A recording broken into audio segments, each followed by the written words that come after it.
Batande, balingio, les sous-soutés. Mais soyez comme une violence qui est dans une zété fouée dans la photo où on a moni, il y a Peniel. Si c'est réellement elle. C'est elle. Parce que moi, si mon côté à quoi qu'on la télévision, ce que tu as l'inzo, tu as ça Peniel, même sur autant de sous qui à l'époque, à l'objet bien en plus. Oh, Ezak, Ezak très dangereux, Ezak malam te que Azala qui n'a zemi.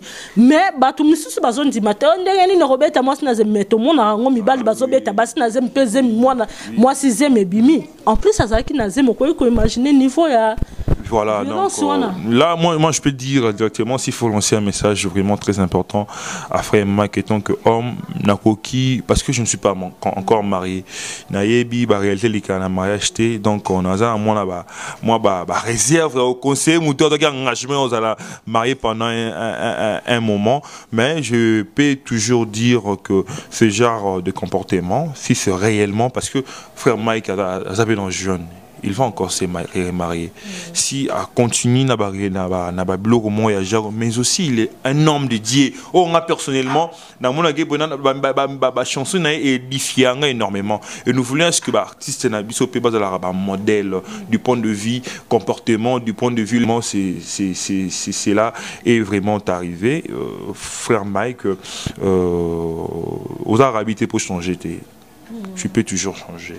Mais je ne peux pas le condamner, son déni. Même si on peut condamner, mais toujours le bakar a fait le cambo oyo et le kito et le kao et salama parce que Peniel a lobby car makambo ya violence te a lobby makambo ya kemban na zalaki kindumba ko bimana ba cousine na ye ko bimana ba sœur na ye ko bimana ba camarade na ye ko bimana même bato o ayebani na bango ke ba bima lokola ba leki na ye mais alors Chakana bango et puis balongola bazé mais tu vois le nouveau si kalikambo ezalinde o ezope ça passe là tozo toucher ce côté étant que non côté non côté qui est là OK la frèreté ya emelanza mais côté ce humain yemoko le corps là papa na Kerwan éternel Kenaya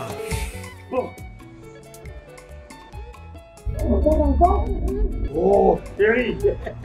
Je pas chez ni pour les hommes. C'est aussi sexy pour les femmes. Dans ce cas, on y va. Oh. Ok. N'oubliez pas, c'est Bindou Biou pour les enfants. Eh ben oui, dans ce cas, on y va. Hugues la Coifficoté, votre salon de coiffure sur la Nationale 3 au pavillon sous-bois. Salon Hugues la Coifficoté. C'est aussi pour les femmes.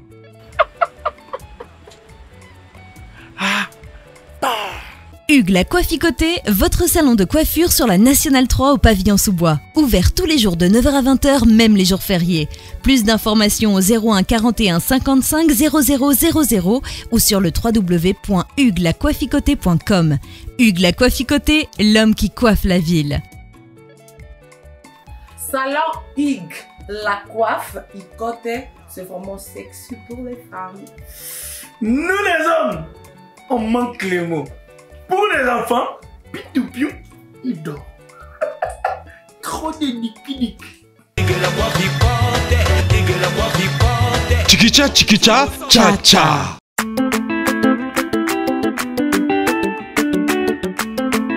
Enos. Docteur Jeff Jadi, les détas, don de Dieu. Otamboli mingi, obebisi bambongo mingo kebanzela mingi, mais conseil na kopesa o mama. En tout cas na centre ya papa Alphonse landa traitement na yo tina suka ba mama kokata ti yaka na centre traditionnel et pas il y a papa Alfonso okomona tina ekopesa na bomoto na yo. Yango na lubini yo. Yuka malari ya zo solution ko yo. Ansiedade, hemorroide, fraqueza sexual e prostática, dor de dente, dor de bexiga, reumatismo e outras doenças. Ngayo na zaki na nyam munene. Tetokana na hôpital belé, na zaki solution te. Mais de papa France, na zui traitement bien et si les papa France, yende mutasimi masolo. Izande likamba likasa. Docteur Alfonso. Klebowa. Docteur Alfonso. Klebowa. Lisungi na yo na nzete pe na matiti na lokasa na centre traditionnel naturel Papa Alphonse. 3 ans na libala nga soki nazwi mibimangaka tant tokutana Papa Alphonse tosangani na mobali na nga nazwi traitement ndenge elongo bani nazwi zemi na 2011 naboti mwana nga yeyo mwana nga aza na 3 ans. Centre traditionnel naturel Docteur Alphonse. Nayaki mpona lokolo awa ya Papa Alphonse. Lokolo oyo etungisaka ngai mingi. Natamboli bisika misato. Mais tout temps ese repetaka kaka. Tito ye awa epai ya Papa Alphonse. Naza na pashi ya maladi ya mino. Mama nanga mutu ameminga awa po shito moni deja ke amemaki deja mwana mususu shimba. Boyoki bango balobi artiste basi balobi ba star balobi pe ba confirmer kasi ba bosane loko moko oyo ezali adresse za nini oja ina damakesha ndeko komitu nsate soki outi imbonde oleki kaka wenza areyo okiti juste na ba kubefia kasi saka strada otebenga prince direction liboso okota mosquée balabala liboso omoni centre ya Docteur Alphonse bongo soko outi kuka komitungisa te kite kaka na befeya tango okiti na befeya kota kaka na direction na mosquée balabala liboso nde omoni centre ya Docteur Alphonse ndeko soki po bungi benga na banimero zana benga dokoto la solo numéro na yemo mta yambaka birote yemo kwa yambaka po ye yebi maladi pe yebi ye asali dokoto la solo le number 1 d'Angola na minute oyo akangi papa kingandi mama kingandi apeti bango klebowa. Bonjour fidèles téléspectateurs, balingara Anestar la panthère noire de la presse, gros bisous na bino déjà et puis bonne année na bino parce que tozana no kara na 4 janvier na no esilité beau passer vraiment janvier au malamu famille surtout bisika bozali diaspora po bino bolingara nga mingi nga pe na lingara bino mingi pe bana kini pe gros bisous na bino. Torobeta nan tozo salamo analyse ya par rapport ya makambo ya Peniel Kalambai toloba Peniel Samba et puis na frère Mike Kalambai ko yeba nanu eloko o ekomi ndenge nini eye ndenge nini biso kana cadre to défendra toujours basi parce que toza komona makambo ebele ezali koleka na Kinshasa awa toza komona bandeko basi baza kokufa toujours na makambo ya ba violence oyo ezosalama na kati ya bandako ya libala tozomona penza basi mususu bazoloba te pe bazokende tina kokufa. Je crois que bino moko bolandaka na ba télé bolandaka na ba Facebook bomonaki ba image ya bandeko na biso ya basi ebele ya kitoko o bakufi na nzela kaka ya ba violence wana. Torobeta moi lisolo lelo toyeba makambo oyo ndeko Peniel auti koloba na mokolo ya hier na ba réseaux sociaux eloko nini esalamaki na kati ya libala na epo lelo abota courage to azwa force wana ya koya kolobela yango lelo.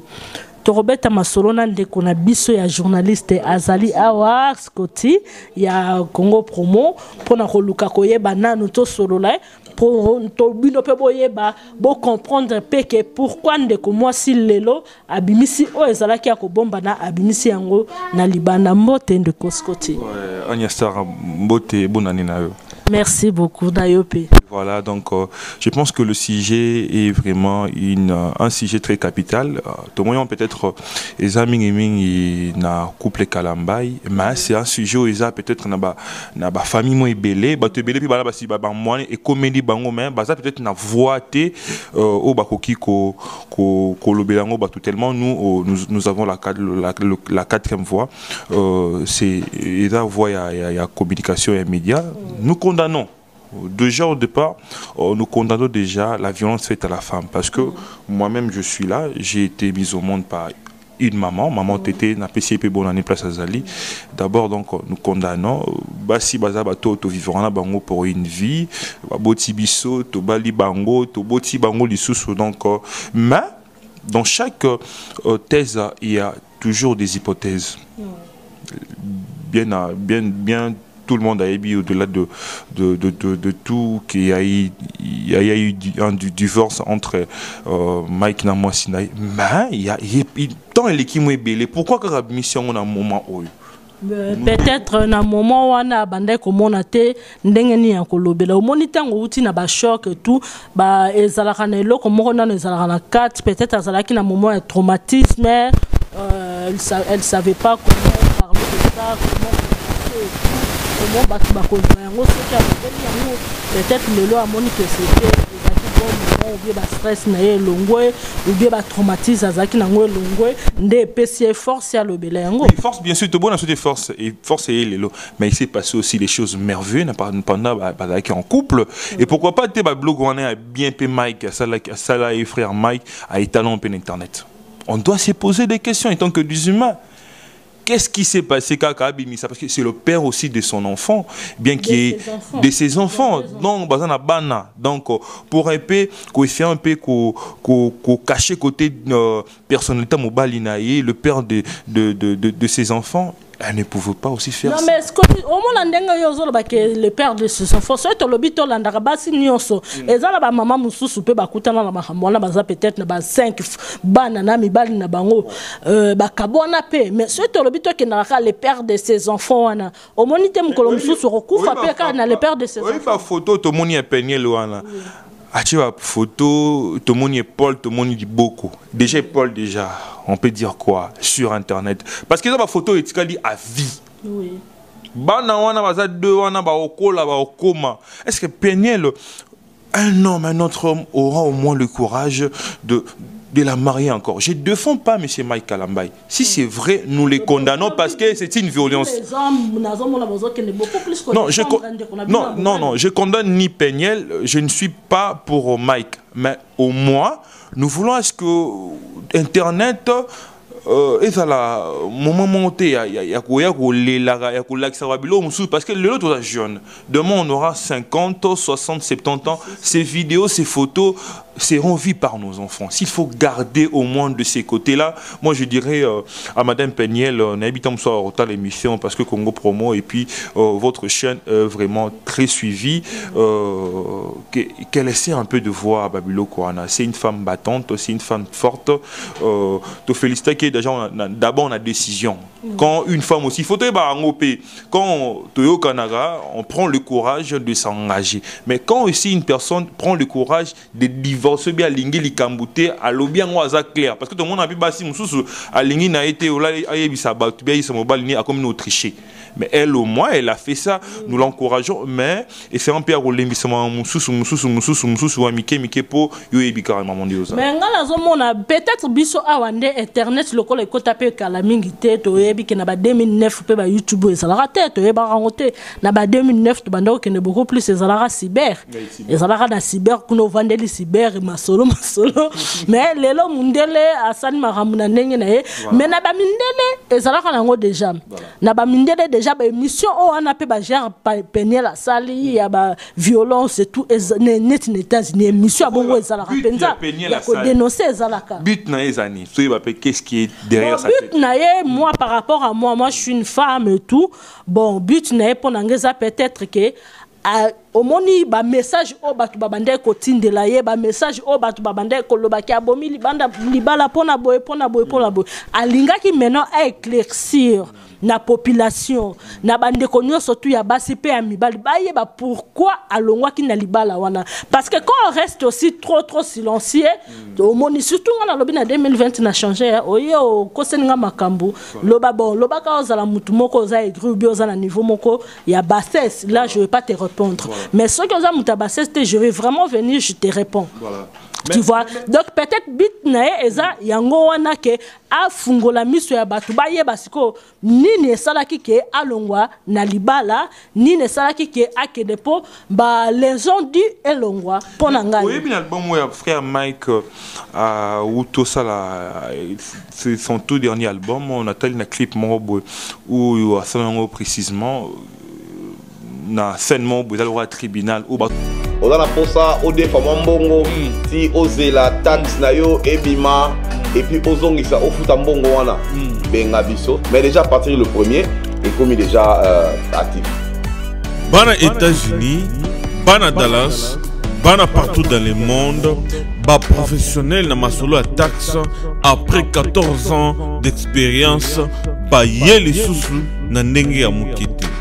Olingi osala taxe na yo na ndenge ki ba vimisalo bord ki ARS alandela te, na ndenge ki ba escroquer te, na ndenge te ba mela yo te. Protax baye taxe 2020. Et moi na maman ko bukanate. Bakosa elo taxe na ndenge et longo bani. Ozana na Dallas sur place, ou na bureau, ozana état mususu, otindi ba dossier na eux, ba saleli yo. Protax ayema be, yaboye et salé mananu te.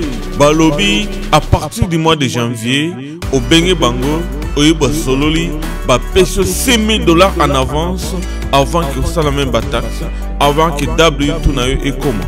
Protax Toyoki. 2020, consommons congolais. Si vous cherchez un bureau de taxes fiable pour vos déclarations de taxes, contactez-nous au 888 451 68 89. Si vous n'êtes pas au Texas, vous êtes dans n'importe quel autre état, envoyez-nous vos informations par email ou sur WhatsApp. Les informations seront affichées. Merci, Rudy Mutombo.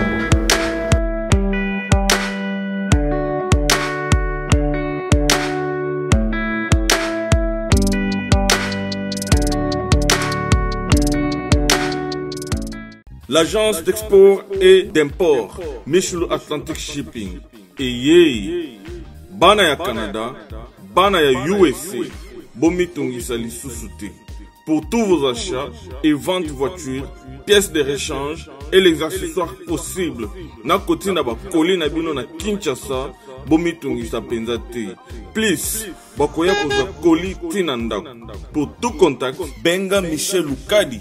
Plus 1 508 371 60 43 USA na Canada. Pour la Kinshasa, benga na plus 243 89 551 30 38. Michelo Atlantic Shipping. Yaboye, Bazuapi. Bana ya condamné. Il a été beaucoup condamné, frère Mike Tobibisotou.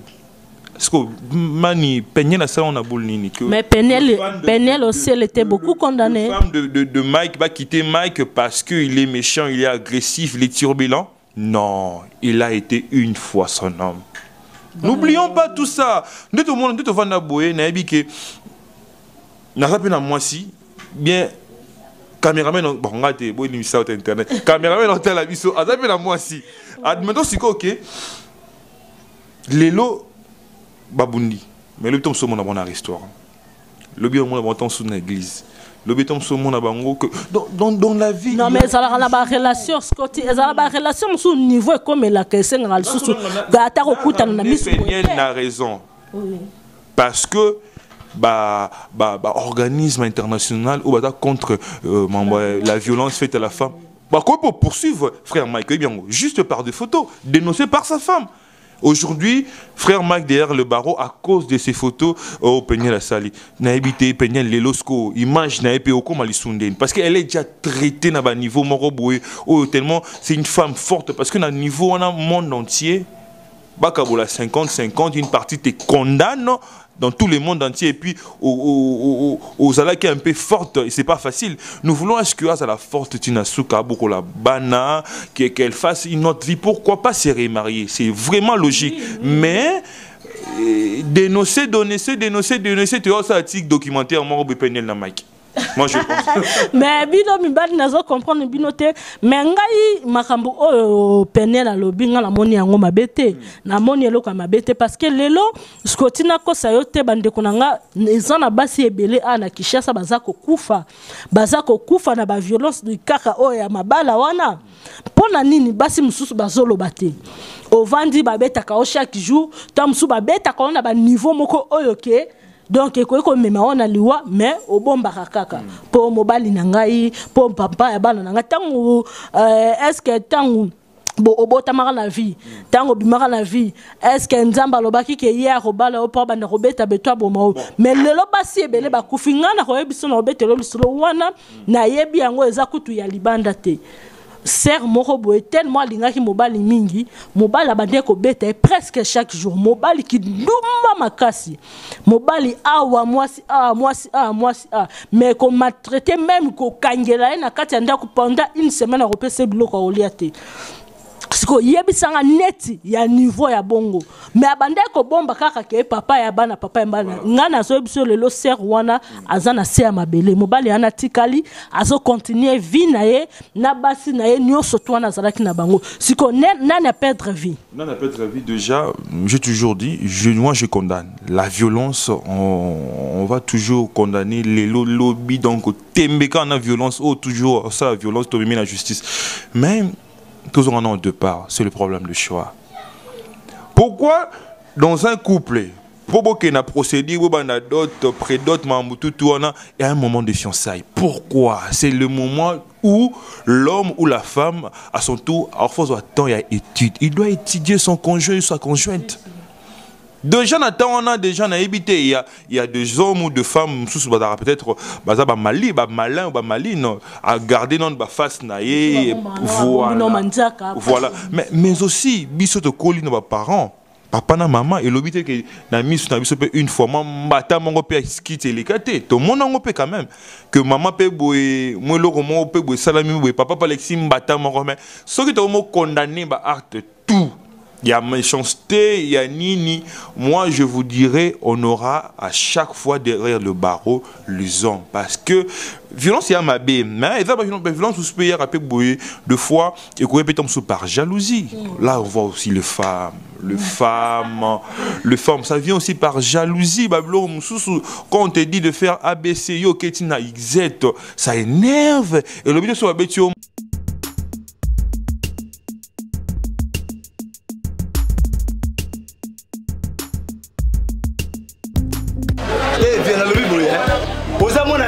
mwana njili oyebi yango bien que JB service eza agence ya mwana njili mwana changu mais ozo sazade otinaka ba koli na ba chance moko boye banoti la koli mona 2004 ti lelo na 2019 koli yango yate oyebi ke ti lelo eza la na passe agence eza moko on a déjà mon njili na Sainte-Thérèse JB service ngamo na confirmer ngo po tini diko li 10 ans c'est commis et puis les gens viennent li kokomate mbala moko papa ni les akule deseo donc c'est aussi magasin JB service et ça kaka on est ça oh mais ça ce soir uzanga kuibe jadi woye mbimba JB service soko kena Brazzaville et ça la kati ya Brazza bona batu bakamata biloko na bango na Brazzaville précisément et ça à côté ya aéroport ya Maya derrière mon cousin wana ya football odinte maman odinte ayenzi la moko na biloko maman dit oui na yenzi la mona biloko to koma elobi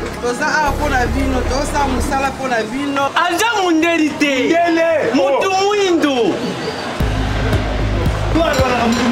azali congolais lokula yo na ngai azali mutu mwindu me makila mundele José Bayila yango moni JB service mikolo ibatu bazo lubaka leka papa Fwandeo mumida igela coiffe ikote papa na Kerwan éternel Kenaya Kanda taba ikote sensi Nganda taba Fenenene Nganda taba chez Hugues la coiffe Ikote papa na Kerwan éternel Kenaya au 174 avenue Aristide Briand 93 320 les pavillons sous bois à la petite porte à gauche association Hugues Ikote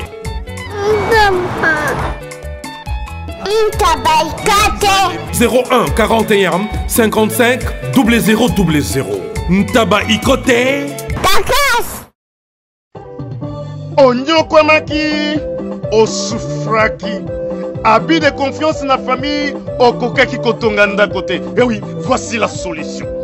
Fini les tracasseries. Parce qu'avec des caisses construction, rêve na yo Kotonganda que Kokisami. Yoka bien.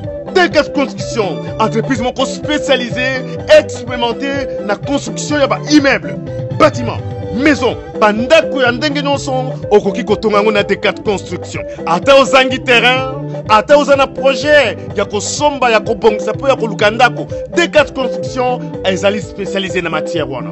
Olingi kobongisa immeuble na yo, olingi kobongisa ndako na yo.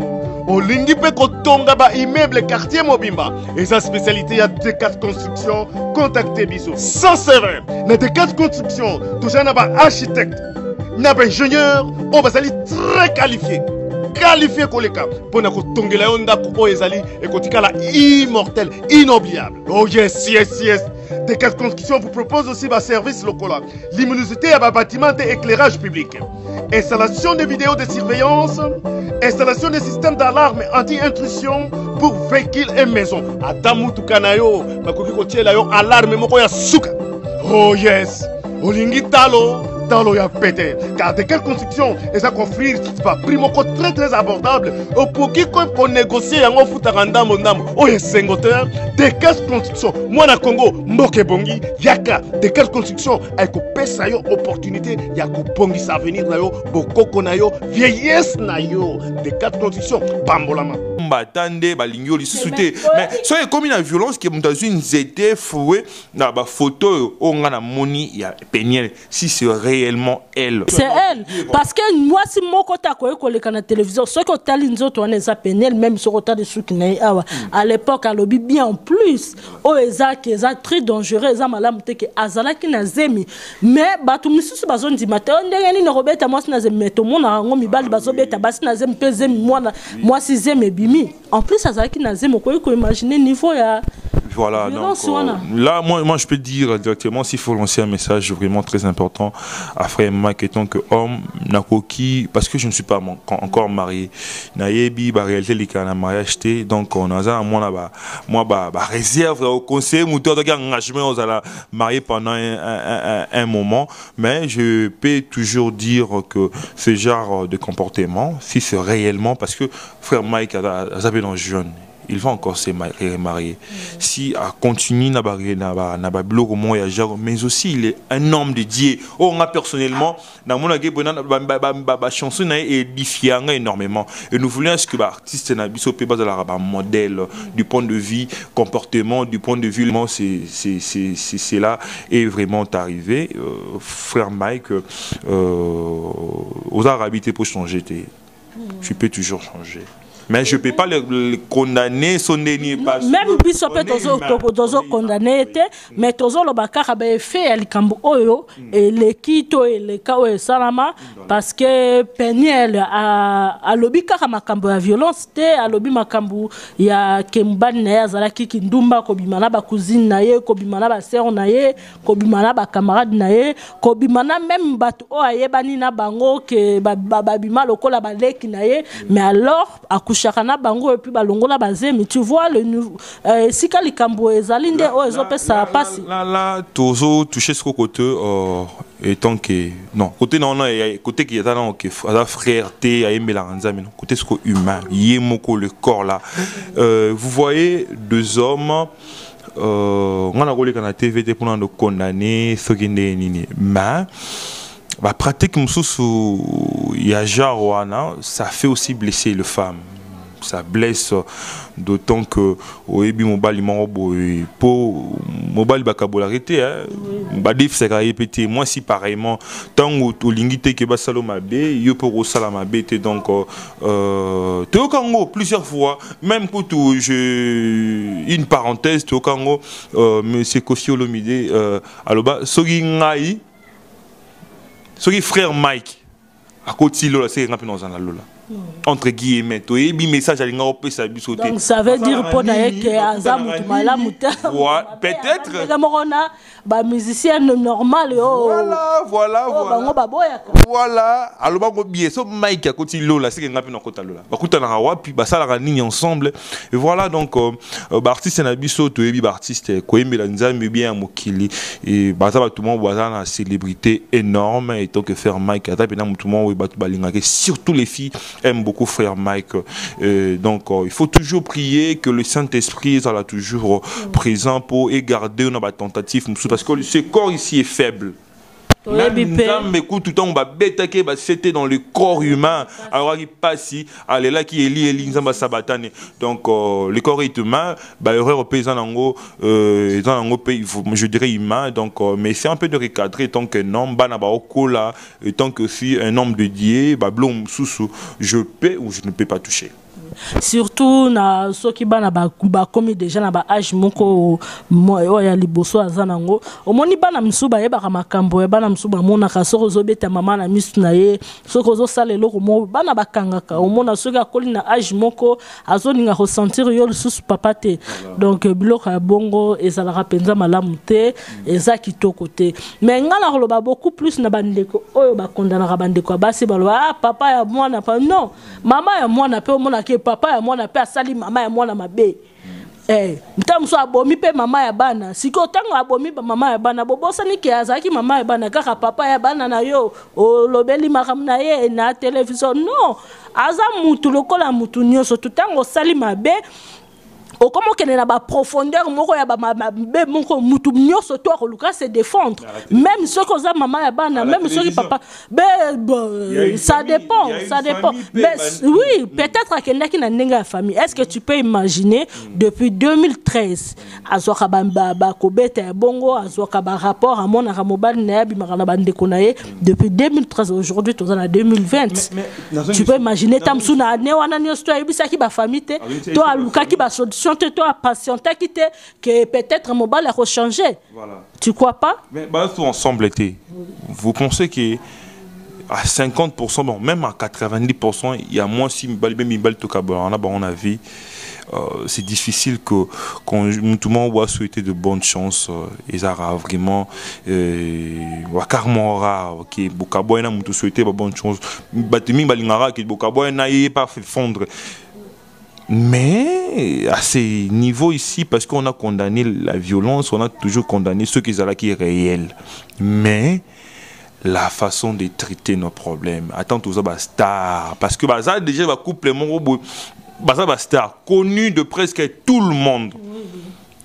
Télévision qui plasté et à rendre compte moi personnellement mais quand c'est la télévision de bakondana qui est baloba qui au bimili balo sale boy mais il fallait quand même à expliquer bandeko oh ba yebi histoire te non quand tu si je me suis approfondi parce que de bon état de droit l'état de droit non quand tu si je me suis sauté pour le niveau mais au yebi combien de femmes de politiciens combien de femmes de musiciens oh ba traita on a ba niveau mon boyé. Même si tu as un gire, il y a un comportement robot. Mais tellement, loba rien, mais là, les lopés et comme il a un peu vie normale. Na évité, il y a de couples pareils. Finga moi c'est musicien parce que il y a un musicien na te abala soki nani to yebi biso tu na mboka on mambo salama. Mais aujourd'hui moi, je peux dire peut-être que non. Et les cas, garçons, mariés, moussous, mibali, moussous, condamna, on a un niveau, mon robot. Tu y es mibali, moussous. Ah, là, tellement ça star, condamné, traita, le silence. Il a passé beaucoup de temps où il était silencieuse. Elle était silencieuse, excusez-moi. Moi, je pense qu'elle allait demeurer toujours dans le silence. Soit on a payé histoire ici, 2 ans, 3 ans. Et puis, Mambolé qui n'a aussi la raté. Mais, basi wana. Mais,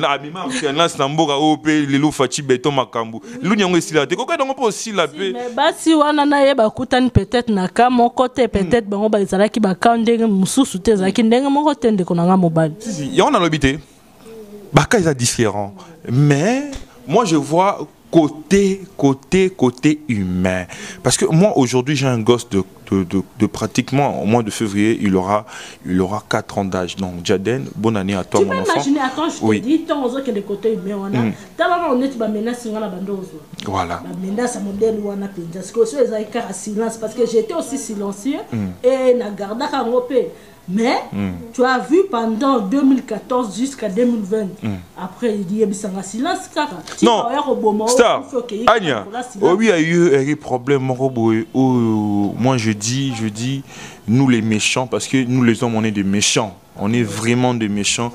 On a condamné homme sans pour autant. On a mis nous les hommes, on est vraiment des méchants. Il y a une situation dans déroulement que on ne manque pas de $100 pour venir na secours à moi. Non, secours à la responsabilité. Voilà, on ne manque pas ces $50, ces $100 là. C'était la mauvaise foi. Il fallait faire ça, éclairer de tout le monde. Nous avons une conscience et nous avons une subconscience. Au coquille de tout, des télévisions, de médias, na public. Mais avant de dormir, tu Rosalement moi ton mon méditation, essayer de voir. Ça change aussi. Qui se sont sous qui se sont sous on t'accuse. Lélo pour répondre aux appels valables, aux appels na moi sans sa responsabilité, tu dois passer toujours à la télévision. Et on l'a mo fali pour pas le bara. Fallait le bara ndeni. So lélo fininga. Fininga na TV. So senga pardon, faut que senga pardon na kana TV. Quand tu rentres dans souffle, tu qui sont encore na TV. Là on peut dans il y a madame Peniel. Tellement les gars na TV et sur la TV par rapport mon tuteur lingate que la blessé parce que stress c'est belé AVC et bikaka. Voilà. Parce que les lobos na roki kozala na mwasi na no beta ya kufi pas en famille te perdre ye ngai na perdre l'autre parce que toi qui dans famille moroté famille ba perdre ba na ngam ba perdre mais bien donc on a condamné tout ça déjà mais c'est normal les lopé na rose la pena moi si moro les lopé boé au moment où tous en moment na biso peut-être il y a biso mi balé dans la chambre je peux prendre la photo c'est logique ma femme mon téléphone est codé yem tabika code nango mais c'est et comme que les autres ensemble l'habitant au Kabwana, la photo est sous forme de revanche, il y a Kitty Samoa, là ils ont sens. Là vraiment, aux mobalité, sur mobali, mon kobo ya salé le romo ya bongo, aza vraiment mobalité. Et mon appel que combien de fois tu as un esprit de bassesse, tu es moindre même. Merci beaucoup Scotty, merci beaucoup na bande connaissance tubozaki belé kolanda biso. Moi je dirais seulement aux femmes, il faut vous battre, boza la femme forte. Il faut pas se laisser faire et tout parce que on t'a épousé, ba pesi mbongo pa na bino ou bien parce que mutu wana futela kaonda kutu apesa ka mbongo akolia non. Yango na lobaka basi il faut qu'on travaille, il faut qu'on sala même si on a un partenaire ceux qui apesa comme quelque chose mais yo moko il faut sala nanu indépendant. Et ça va t'aider, il y a que ça yo force, il y a que se défendre. Donc tant que vous avez un partenaire, tous en a mutu moko yem taper ça ko lundi à lundi donc à sakana na yo ndenge Alingui. Je dirais aussi à la dame qui m'avait appelé par rapport à sa situation. Donc, Azala calme, on va voir comment il y a Koluka Kosungaï parce que moi, j'ai eu aussi des aides. Il y a Bandeko Oyo, Balanda Kingana émission, Basunga Kingaï, Ndengeni Nakore Komima affaire pour que la justice et Salama. C'est pas parce que tu es le père de mon enfant ou bien tu es le père de mes enfants que tu peux être irresponsable ou bien tu peux être violent parce que tu es tout ça. Non. Avant tout ça que tu sois le père de mes enfants, oui, c'est bien sûr. Toi, moi aussi, je suis la mère de ton enfant ou bien la mère de tes enfants. Donc, il faut aller là qu'on est à la réciproque. Tant que moi si asala mobali boyete to mobali pe asala moi si boyete zalaka te ba kondana kabasi mingi za malamu te. Merci na bandeko nyonso tu ya indicative bozala ki ebele akolanda biso. To comme déjà na suka ya analyse na biso ya lelo et puis je dirais seulement à la sœur Peniel Samba azala kaka makasi ndenge azali wana parce que azana bana il faut bana wana bakola malamu bana wana batanga problème et la kamutunyo surtout tant problème est au lobby yango déjà siko c'est le moment d'avancer et rekende liboso peut-être lobby oroba la mobali mususu lobby bana wana pe bakozala na papa mususu mais bah changer papa té je dirais aussi à la frère Mike Kalambai que quel que soit problème au bakoye ko zala nango na mama ya bana na ye na ex mwasi na ye azala toujours responsable parce que binomi balé bokoye ko zala problème mais ceux qui bokoti si bana et touché bana ezala bien te parce que bana baba na koloba papa oye tango komi ko ya mais yo papa osalela ngelo route yo papa osala nga boti yo papa osala nga boy parce que problème ya papa na mama il faut si esukaka entre papa na mama parce que ceux qui yo okotisi yango ozana nous responsable ozana nous pe kutune eloko pe ya malonga te po lukata kutuke ata mwa muke na sala kana sunga kabana nanga to mwana nanga yozo bakisa mabe likolo ya mabe ozo bosa na lobby okosimba nzete okotambola mukongo ngumbami oyebi mutu akosunga yo na vite oyebi mwana nini te oya koya kosimba ta liboko papa kati sa presse. Donc il faut toujours protéger nos enfants comme moi je dis toujours que moi pour les enfants pour les femmes donc koto wana penza na bundaka makasi soko lingito kende tina lifo bo penza toko kende penza bitumba tina suka na kata mabele po eza bongo. Merci beaucoup Nana na Turquie bana BCBG boze la BCBG Zoya le 1er février le 9 février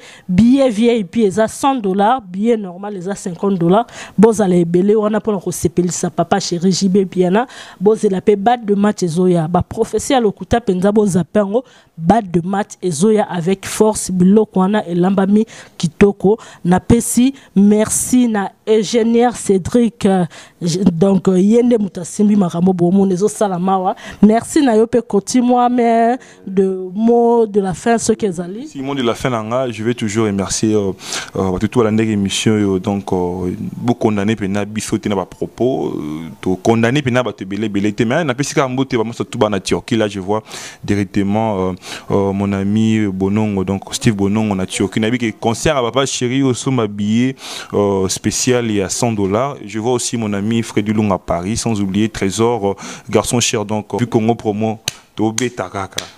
Merci beaucoup, bon circuit on avec papa chéri BCBG, Vaïnda avec Anne-Esther la panthère noire de la presse, Boko Sepe la pète, Boko Sepe Sabino, Bolinga Rango, mais bon ça la rassemble. Je vous fais de gros bisous, de gros coucou.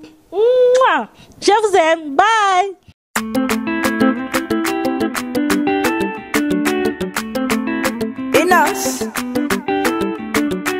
Docteur Jeff Jadi, les détas dont des dieux.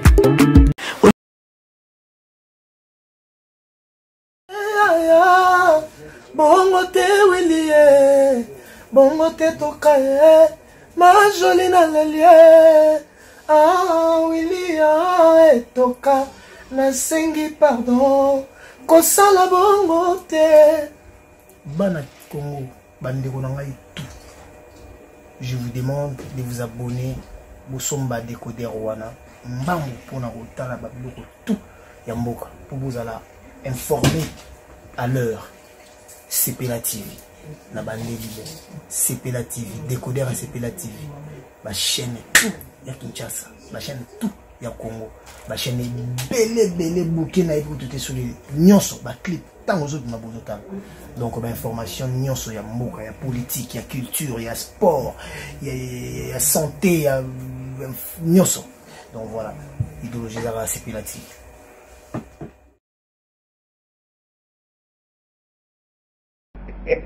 Awa, suite effet, ya maladie nyonso. Yoka moi les solo. Awa, c'est pas papa France. Solution ezali. Ngai mama na bino nazaki na pasi na bana la pondité ben somni l'air nyonso hémorroïde de bimisa ba pota penzati na liboso biso basi na boyo kala mosoni te pesa malade elieki nga na kati e bimiti na libanda ti na musopo biso basi kola la pondité mon kosa ko soir mais 3 jours kaka na zui bido kaka moko na melaki ya papa François wana bakiti ya bokoko na zui déjà solution na komi kola la pongi na komi kolia bien nausée sili que soit pesili mbala moko donc solution ezali ceux qui mutazo kosa bino bakoko kosa mate yaka soko na pate maladi lokola ngai nazalaki yaka okozwa solution kobika oyo eza ndeko na nga mwasi toye na ye awa po oyo eza atake ya thrombose. Totamboli deja mwa mingi ake babisika mosusu azwi mpena lobiko te. Yango toye na ye awa tomoni ke bapesi ye bakisi tokei ntango tozonga tolingi ke topesa témoignage ya malamu. Bon, nakomisi nzambe nga nazwa maladi ya mokusa nazwa maladi ya mokusa ekokisisa ina ne na setima nazotambola natomoli lwanda mobimba bana bebisi mbongo na mimba za kongo eloko moko te nazongi liso lwanda sekokozonga nazongi lwanda naye okutana na papa force bakitokanga batetema yango tetema oyo napesi eza kopesa ngai yango ekosinga yango nakumisinza mpoza nzambe